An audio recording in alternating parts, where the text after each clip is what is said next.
बच्चों, आज मैं आपसे चर्चा करूंगा आवेश के एक और महत्वपूर्ण गुण जिसे हम कहते हैं आवेश का क्वांटीकरण, क्वांटाइजेशन ऑफ चार्ज। इसे समझने से पहले हमें एक टॉपिक और समझना होगा जिसे हम कहते हैं मूल आवेश। मूल आवेश क्या होता है? मूल आवेश वह न्यूनतम संभव आवेश होता है जो किसी आवेशित वस्तु पर हो सकता है। इसका आशय है कि इस आवेश से छोटा आवेश किसी वस्तु पर हो यह संभव नहीं है। Minimum possible charge is called elementary charge. न्यूनतम संभव आवेश जो किसी आवेशित वस्तु पर हो सकता है उसे मूल आवेश कहते हैं। इसे हम ई से प्रकट करते हैं। किससे प्रकट करते हैं? ई से। यह देखा गया है कि किसी भी आवेशित वस्तु पर अथवा आवेशित कण पर आवेश की मात्रा इस मूल आवेश E के पूर्ण गुणज के रूप में होती है।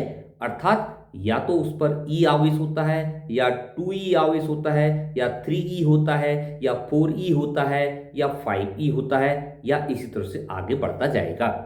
इसको हम नेगेटिव में भी कह सकते हैं, या तो -E होता है, या -2E होता है, या -3E होता है। ऐसे ही आपका बढ़ता जाएगा।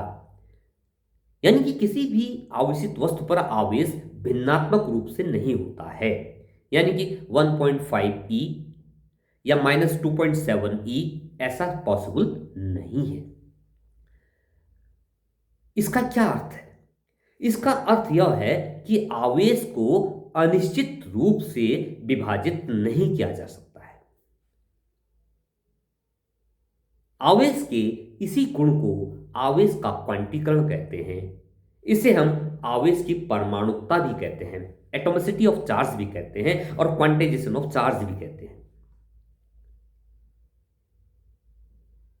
अब यदि किसी वस्तु पर आवेश है तो या तो वो एक मूल आवेश के बराबर होगा, या दो मूल आवेश के बराबर होगा, या तीन मूल आवेश के बराबर होगा। मान लीजिए उस पर n मूल आवेश है तो उस पर कुल आवेश की मात्रा Q बराबर n इंटू ई। अगर वो पॉजिटिव है तो Q बराबर n इंटू ई। अगर नेगेटिव है तो Q बराबर -n इंटू ई। इसको हम अगर जनरल वे में लिखें तो Q बराबर +-n इंटू ई, जहां पर n का आशय है मूल आवेशों की संख्या। तो इस तरह से हम कह सकते हैं कि चार्ज इज क्वांटाइज्ड, आवेश का क्वांटीकरण या आवेश क्वांटम रूप में होता है। इन नटसेल हम कह सकते हैं आवेश को अनिश्चित रूप से विभाजित नहीं किया जा सकता है। आवेश के इसी गुण को आवेश का क्वांटीकरण अथवा आवेश की परमाणुकता कहते हैं।